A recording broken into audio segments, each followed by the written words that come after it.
जैसे कि वीडियो के थंबनेल पे आपने देखा होगा कि 5 पेज की क्वेश्चंस 5 मिनट में याद कैसे करें।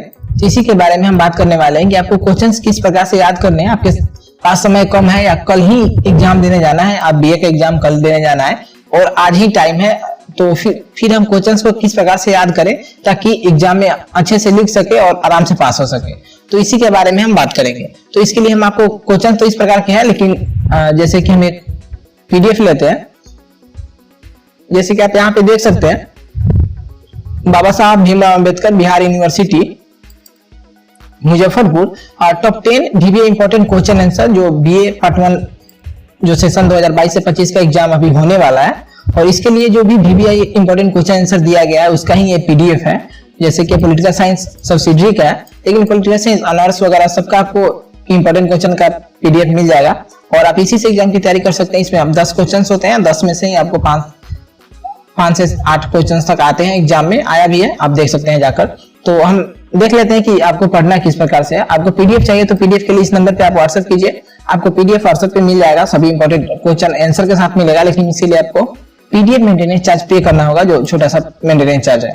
तो इस प्रकार से हम देखते हैं यहाँ पे कि निम्नलिखित में से किन्हीं 5 प्रश्नों के उत्तर दीजिए। आपको 5 प्रश्न के उत्तर देने होते हैं, 10 प्रश्न पूछा जाता है। जैसे कि 1 नंबर प्रश्न यहाँ पे है, ठीक है, यहाँ पे हम देखते हैं 1 नंबर प्रश्न यहाँ पे है कि लोकतंत्र यानी प्रजातंत्र से आप क्या समझते हैं। लोकतंत्रीय शासन की सफलता के लिए आवश्यक शर्तों की विवेचना कीजिए। तो इसे हमें याद कैसे करना है, तो सबसे पहले हमें क्या करना है कि यहाँ पे इंट्रोडक्शन, जो भी हमने क्वेश्चंस दिया है उसमें आपको इंट्रोडक्शन मिलेंगे ही।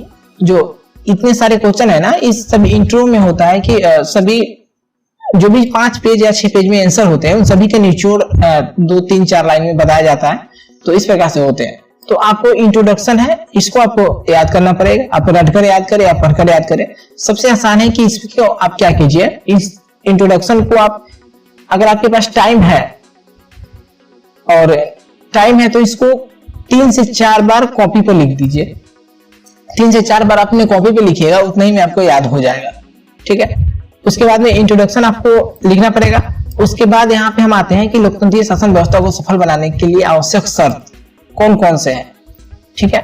तो इसके लिए हमारा टॉपिक है, जैसे कि 1 नंबर टॉपिक है सामाजिक आवश्यकता है, दूसरा है आर्थिक आवश्यकता है, राजनीतिक आवश्यकता है और नैतिक आवश्यकता है। उसके बाद में वैधानिक आवश्यकता है यानी संवैधानिक आवश्यकता है। तो इतने सारे पेज में है, लेकिन आपके पास टाइम है ही नहीं।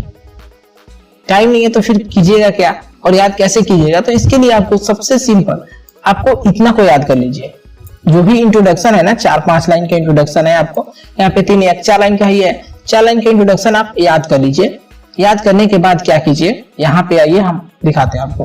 हाँ, इंट्रोडक्शन याद करने के बाद आपको जो यहाँ पे हम पॉइंट लिखे हुए हैं, लोकतंत्रीय शासन व्यवस्था को सफल बनाने की आवश्यक शर्त, आप इसको लिखिए। और जो 5 पॉइंट यहाँ पे है, 1 नंबर, 2 नंबर, 3 नंबर, यहाँ पे 4 नंबर और 5 नंबर, इस 5 पॉइंट को सबसे पहले आपको याद करना है। तो आप 5 पॉइंट को याद कैसे कीजिएगा, तो क्या करना है आपको, एक आपके पास अगर ब्लैक बोर्ड है तो बोर्ड पे लिख सकते हैं, नहीं तो आप कॉपी पे इस 5 टॉपिक को पहले कम से कम 8 से 10 बार लिखिए, ठीक है। 8 से 10 बार लिखिए।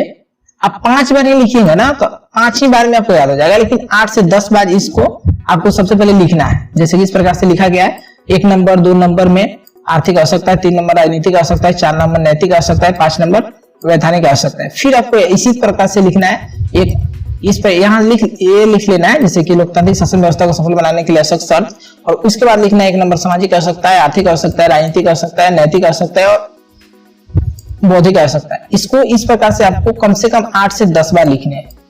जब 8 से 10 बार आप कॉपी पे लिखिएगा या बोर्ड पे लिखिएगा तो आपको खुद ब खुद ये याद हो जाएगा, ठीक है।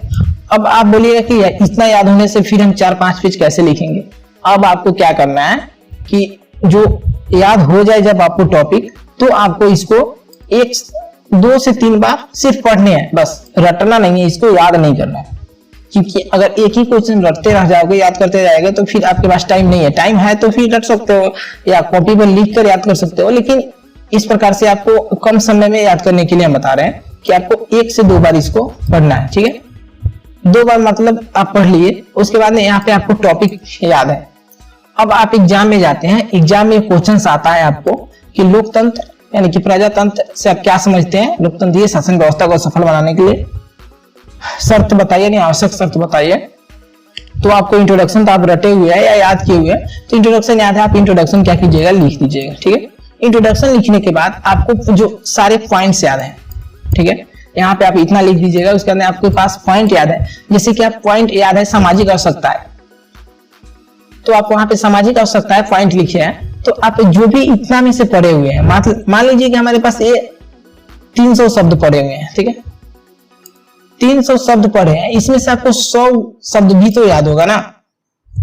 अगर आपके पास पॉइंट ही याद नहीं है तो फिर आप कुछ नहीं लिख पाएंगे, लेकिन पॉइंट याद है ना, आप 100 भी शब्द यहाँ पे लिखते हैं, 100 भी वर्ड्स लिखते हैं 1 नंबर पॉइंट का, फिर आपके पास 2 नंबर पॉइंट तो आपको याद ही है, आर्थिक आवश्यकता है, और आर्थिक आवश्यकता में कौन कौन से आवश्यकता है, फिर 100 शब्द आप लिखती है यहाँ से। ठीक है, 3 नंबर भी पॉइंट है याद है, राजनीतिक आवश्यकता है, फिर इसमें से आप 100 लिखे, यानी कि 300 में से 120 शब्द लिखे। ठीक है, 4 नंबर पॉइंट उसी प्रकार से, 5 नंबर भी पॉइंट याद है तो इसके बारे में 100, तो कम से कम आपको 500 शब्द आराम से लिख सकते हैं, 500 शब्द आराम से लिख सकते हैं, जो कि कम भी होता है तो फिर भी ये 4 पेज आराम से हो जाएंगे आपके। जिस प्रकार की कॉपी दी जाती है आपको उसमें लिखेंगे, अगर पैराग्राफ चेंज करके लिखना है इसी प्रकार से, जैसे कि एक पेज में यहाँ पे 3-4 लाइन लिखना है, पैराग्राफ चेंज करके फिर 4 लाइन लिखना है, फिर पैराग्राफ चेंज करके 4 लाइन लिखना है, और किस प्रकार से कॉपी लिखनी है इसके लिए वीडियो अपलोड है और जाकर देख सकते हैं प्लेलिस्ट में मेरे चैनल पे। तो इस प्रकार से, तो आप इस प्रकार से आपको याद करना है, टाइम नहीं है आपको लिखना जरूरी है, आप पॉइंट्स याद कीजिएगा तभी याद होगा। उसके बाद नेक्स्ट भी क्वेश्चन दिखाते हैं आपको, जैसे कि समानता की परिभाषा दी, समानता के विभिन्न प्रकार का वर्णन करें। तो आप समानता के बारे में आपको इंट्रोडक्शन यहाँ से याद कर लेना है। ठीक है, इंट्रोडक्शन 4-5 लाइन का याद कर लेना है, उसके बाद में फिर यहाँ पे नेक्स्ट आना है, नेक्स्ट में लिखना है कि समानता के प्रकार निम्नलिखित हैं। ठीक है, 1 नंबर प्रकार में है प्राकृतिक समानता। प्राकृतिक समानता में क्या आता है, जैसे प्राकृतिक समानता का अर्थ है कि प्रकृति के सभी लोगों को समान रूप से जन्म दिया है, अतः प्रकृति के अनुसार सभी समान है, इस प्रकार से सभी व्यक्ति, मतलब कि इस प्रकार से प्राकृतिक समानता। दूसरा में है राजनीतिक समानता, आर्थिक नागरिक समानता, आर्थिक समानता, सामाजिक समानता। ठीक है, नैतिक समानता, कानूनी समानता, शैक्षिक समानता।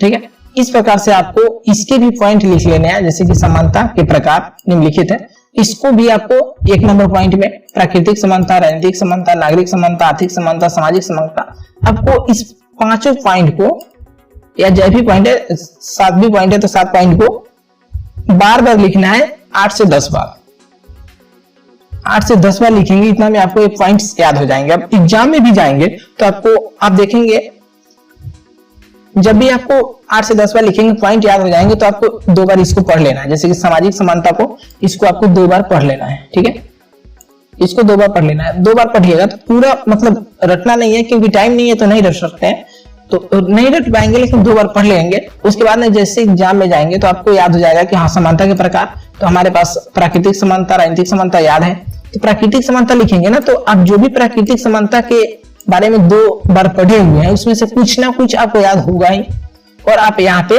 वहां पे लिख सकते हैं इसके बारे में।